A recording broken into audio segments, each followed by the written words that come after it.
আমরা অনেক বয়স্ক মানুষকেও কিন্তু দেখছি তারা এসে এদিকে আসছেন, এবং যারা আহ, অন্যান্য জেলাতে ছিলেন, ঢাকায় আসতে পারেননি আন্দোলনের সময়, বিভিন্ন এলাকায় রাজনীতি করেছেন বা মানুষের সাথে ছিলেন, যারা কর্মী হিসেবে ছিলেন, তারাও কিন্তু এসেছেন এখানে। প্রত্যেকেই কিন্তু, এমনকি যারা হয়তো কখনো আসার কথা ভাবেননি যে রাস্তায় নামবেন। আমরা সব সময় বলি যে একটি জাতি আসলে কিভাবে গড়ে ওঠে, সেই গড়ে ওঠাটি কিন্তু আসলে এই জায়গাটি নিশ্চিত করেছে যে বাঙালি আসলে সব সময় যখন প্রয়োজন হয় তখন একসাথে থাকে এবং এক জায়গায় থাকে।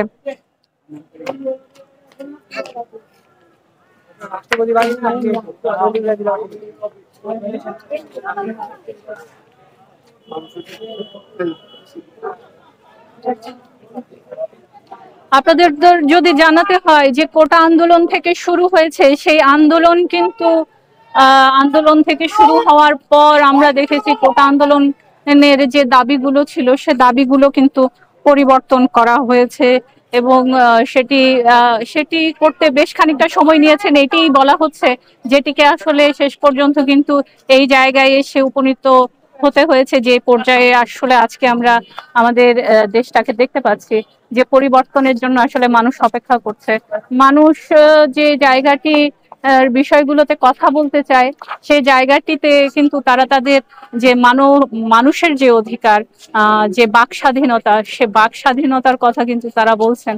অনেকেই কিন্তু বলছেন যে এর মধ্যে দেশের যে পরিস্থিতি যদি আপনাদেরকে বলতে হয়, এই মুহূর্তে কিন্তু অনেকেই চ্যালেঞ্জ দেখছেন যারা অন্তর্বর্তীকালীন সরকার হয়ে আসবেন, বিশেষ করে যে মূল্যস্ফীতি রয়েছে সেটি যেন কিছুটা নেমে আসে, এবং কি মানুষ কিছুটা স্বস্তিতে থাকতে চায়। আসলে মানুষ খুব বেশি আহ বড় হয়ে বা বিলাসিতা চায় না, কিন্তু যে অস্বস্তিটি রয়েছে অর্থনীতিতে, যেটির জন্য প্রত্যেকেই আসলে ভুক্তভোগী, বিশেষ করে যারা মধ্যবিত্ত এবং নিম্ন মধ্যবিত্ত রয়েছেন, তারা এই বিষয়টি জন্য কিন্তু তারা চিন্তা করছেন যে অন্তত এবার এই মূল্যস্ফীতি কমবে, কিছুটা হাতের নাগালে চলে আসবে চাল ডাল এবং নিত্য প্রয়োজনীয় জিনিসের দাম।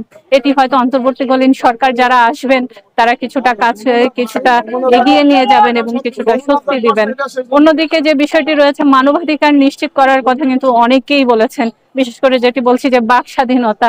আরেকটি বিষয় হচ্ছে যে আইনের শাসনের কথা কিন্তু অনেকেই বলেছেন, সে জায়গায় যেন কল্যাণ রাষ্ট্রের জন্য কিন্তু আইনের যে প্রয়োগ সেটি যেন সাধারণ মানুষের কল্যাণের জন্যই হয়, এবং সেই জায়গাগুলোতে তারা নিশ্চিত করার কথা বলছেন। অর্থনৈতিক অবস্থার কথা যদি বলতে হয়, আপনি জানেন যে ব্যাংকিং ব্যবস্থা, আর্থিক খাতের যে পরিস্থিতি রয়েছে সেটিও কিন্তু বেশ কিছুটা নাজুক অবস্থায় হয়েছে। রিজার্ভের যে অবস্থাটি রয়েছে সেটিও কিন্তু কখনো নাজুক হচ্ছে, কখনো আবার ভালো হচ্ছে, কখনো আমরা ভালো মন্দ মিলিয়েই কিন্তু আমরা প্রতিনিয়ত শুনতে থাকি।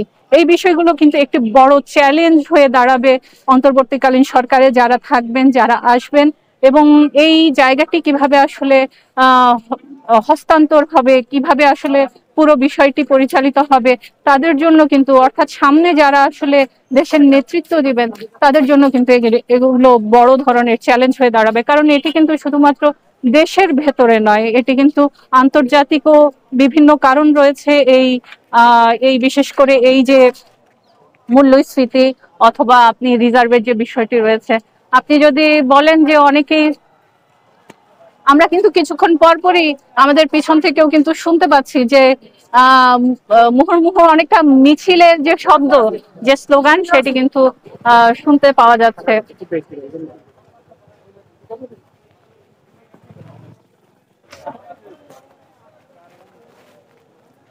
এখানে অনেকেই কিন্তু তাদের নিজেদের যে অভিব্যক্তি, সেই অভিব্যক্তিগুলো প্রকাশ করতে এসেছেন এই মুহূর্তে।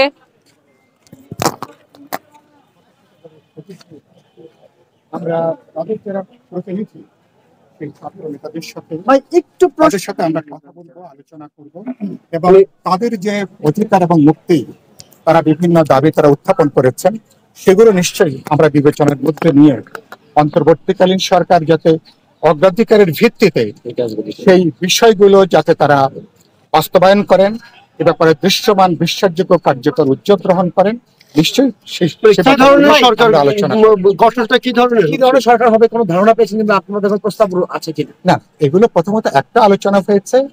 আমরা যে দাবিটা করে আসছিলাম, বিরোধী দল থেকে দাবিটা করে আসা হচ্ছিল যে আমরা একটা অন্তর্বর্তীকালীন সরকার গঠন হবে, যে আওয়ামী লীগ সরকার বিদায়ের পরে তো সেই ইতিমধ্যেই গণজাগরণ গণ অভ্যুত্থানের মধ্য দিয়ে এই সরকার গঠনের একটা বাস্তব জমিন এখন তৈরি হয়েছে। সুতরাং মানুষের যে গণতান্ত্রিক আকাঙ্ক্ষা যে একটা অন্তর্বর্তীকালীন সরকার গঠনের জন্য, সেটা নিয়েই মূলত আলোচনা হবে। যত দ্রুত সম্ভব সেই সরকার কি সব গঠন দলের করা। আপনাদের কি সরকার গঠনের জন্য ডাকা হয়েছে? না না না না, সেগুলো নিয়ে আমরা এগুলো নিয়ে আমরা আলাপ নিশ্চয়ই এখানে সরকার গঠনের জন্য নিশ্চয়ই এখানে আমরা আসলে আমরা সামগ্রিক ব্যাপারটা নিয়ে আমরা আলাপ আলোচনা করব। সকালের বৈঠকে তো আপনি ছিলেন সেনাপ্রধান? না না না, না। এখানের বৈঠকে আবার সবাইকে ডাকা হয়েছিল। একটা ছোট প্রশ্ন করে শেষ করি যে এই রাষ্ট্রীয় সংস্কারের কোনো প্রস্তাব বা আপনাদের কোনো না না, এটা তো আপনি জানেন, এটা তো ইতিমধ্যে তো আমরা বিরোধী দলগুলো ইতিমধ্যে আমরা আমাদের 31 দফা হাজির করেছি। বৈষম্য বিরোধী ছাত্র আন্দোলন থেকে তারা এই ফ্যাসিবাদের অবসান ঘটিয়ে তারাও কিন্তু একটা সংস্কারের অনেকগুলো গুরুত্বপূর্ণ প্রস্তাবনা তারাও দিয়েছেন। আমাদের শিক্ষক নেটওয়ার্ক থেকে সমাজের নানা অংশ থেকে অনেকগুলো সংস্কারের গুরুত্বপূর্ণ প্রস্তাবনা এসছে। এখন রাষ্ট্র সংস্কার করা, একটা জবাবদিহিমূলক একটা দায়বদ্ধ রাষ্ট্র সরকার গঠন করা, এটা এখন মানুষের একটা গণতান্ত্রিক দাবি। সেটাকে নিয়ে নিশ্চয়ই আমরা আলোচনা করব। আমরা নিশ্চয়ই আজকের পরে হয়তো কালকের মধ্যে হয়তো বসে এ ব্যাপারে হয়তো আমরা আমাদের সুনির্দিষ্ট প্রস্তাবনা হয়তো সবার সঙ্গে আলোচনা করে আবারও নিশ্চয়ই আমরা চূড়ান্ত করব। আপনার কাছে কোনো আছে কিনা যে হচ্ছে এই ধরনের একটা মানে গভর্নমেন্টের চেঞ্জ বা সাংবিধানিক কোনো সংকট তৈরি হওয়ার কোনো সুযোগ আছে কিনা? না না না না, আমার মনে হয় যে আমাদের সাংবিধানিক ক্ষেত্রে তো আমাদের সুযোগ আছে। আমাদের এর আগের যে অভিজ্ঞতা, আমরা তো সেখানে এর আগেও তো আমরা অন্তর্বর্তীকালীন সরকার হয়েছে, নিরপেক্ষ সরকার হয়েছে। সুতরাং আমাদের অভিজ্ঞতা আছে। আমরা আগের অভিজ্ঞতাকে কাজে লাগিয়ে সম্ভব স্বল্পতম সময়ে কিভাবে আমরা অন্তর্বর্তীকালীন সরকার হতে পারে, যে সরকার আজকে ছাত্র জনতার যে গণতান্ত্রিক আকাঙ্ক্ষা, একদিকে তাদের সমস্ত দাবিগুলোকে বাস্তবায়ন করা, আরেকদিকে একটা জবাবদিহিমূলক রাষ্ট্র সরকার ব্যবস্থা প্রতিষ্ঠার জন্য বৈষম্য বিরোধী ছাত্র আন্দোলন, রাজনৈতিক দলগুলো, আমাদের শিক্ষকরা, সমাজের বিভিন্ন অংশ তারা যে দাবিগুলো দিয়েছেন, অগ্রাধিকারের ভিত্তিতে অন্তর্বর্তীকালীন সরকার সেগুলো যাতে বাস্তবায়নের উদ্যোগ নেয়, এসব ব্যাপারে নিশ্চয়ই আর্মি হেডেড হবে না। মানে কিছুদিন আগে একটা তত্ত্বাবধায়ক মানে সরকার আমরা দেখেছি যে ব্যাকগ্রাউন্ডে সেনা সদস্য ছিল। এখন কি সেরকম সরকার হচ্ছে না একদম গণতান্ত্রিক একটা জাতীয় সরকার হচ্ছে? আপনার কি মনে হয়? না, এখন তো এটা অন্তর্বর্তীকালীন সরকার নিয়ে আলোচনা হচ্ছে। এটার চেহারা কি হবে, রূপ কি হবে, চরিত্র কি হবে, এটা নিয়ে নিশ্চয়ই আমরা আলোচনা করব। এটা নিয়ে আমরা আলোচনা করে আপনাদেরকে পরবর্তীকালে একটা অন্তর্বর্তীকালীন সরকার গঠন হবে, এটা নিশ্চিত। এটা ইতিমধ্যেই আলাপ আলোচনা করে সশস্ত্র বাহিনীর সহ যারা এই মুহূর্তে রাষ্ট্রের দায় দায়িত্বে আছেন তারা নীতিগতভাবে তারা এটা গ্রহণ করেছেন। তারা জাতির সামনে তারা এটা অঙ্গীকার তারা করেছেন যারা অন্তর্বর্তীকালীন সরকার হবে, সেই সরকার কিভাবে গঠন করা যাবে, তার চরিত্র কি হবে, প্রকৃতি কি হবে, এটা খুবই স্বাভাবিক। আন্দোলনের যে দাবিগুলো, ছাত্র জনতার যে দাবি, একদিকে তাদের দাবি পূরণ, আরেকদিকে গোটা এই ফ্যাসিবাদের শাসনের বিরুদ্ধে দাঁড়িয়ে কিভাবে একটা গণতান্ত্রিক জবাবদিহিতামূলক রাষ্ট্র সরকার করা যাবে। এবং অন্যান্য অনেকগুলো দাবি আছে আমাদের দুর্নীতির বিরুদ্ধে। আপনি জানেন বিরোধী দল জনগণের তাদের দাবি আছে চুরি, দুর্নীতি, লুণ্ঠন, অর্থ পাচার এবং সীমাহীন যে আপনার দুরাচার হয়েছে। নিশ্চয়ই অন্তর্বর্তীকালীন সরকার এইসব ব্যাপারগুলো অগ্রাধিকারের মধ্যে নিয়ে তারা একটা বিশ্বাসযোগ্য তারা উদ্যোগ বঙ্গভবনে একটা বিশেষ মুহূর্তে আপনি দাওয়াত পেয়েছেন, যাচ্ছেন। মানে আমাদের কাছে মনে হচ্ছে এবং হয়তো আপনি নতুন যে সরকার গঠন হচ্ছে সেই সরকারে থাকতে যাচ্ছেন বলে মনে হচ্ছে। না না, আমরা কিছু আমরা এখানে আমরা সেই সরকারে যদি নতুন সরকারের কাছে এখন কি করা উচিত বলে আপনি মনে করেন এবং তার চ্যালেঞ্জ কি হতে পারে বলে আপনি মনে করছেন? আমি ইতিমধ্যে বলেছি নতুন সরকারের জন্য প্রধানটা হবে যে ছাত্র জনতার যে দাবিগুলো, সেই দাবিগুলোকে তারা অগ্রাধিকারের মধ্যে তারা তালিকাভুক্ত করবেন এবং সেগুলোকে বাস্তবায়নের ব্যাপারে তারা বিশ্বাসযোগ্য, তারা একটা উদ্যোগ তারা গ্রহণ করবেন।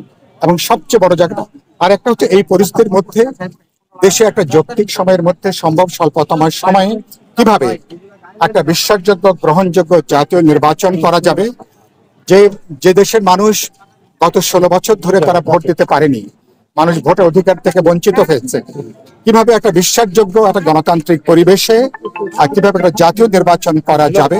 তো নিশ্চয় অন্তর্বর্তীকালীন সরকারের জন্য এটা সবচেয়ে বড় একটা রাজনৈতিক কাজ হিসেবে থাকবে। Thank you. মহানগর নাট্যমঞ্চে কিভাবে যাবে?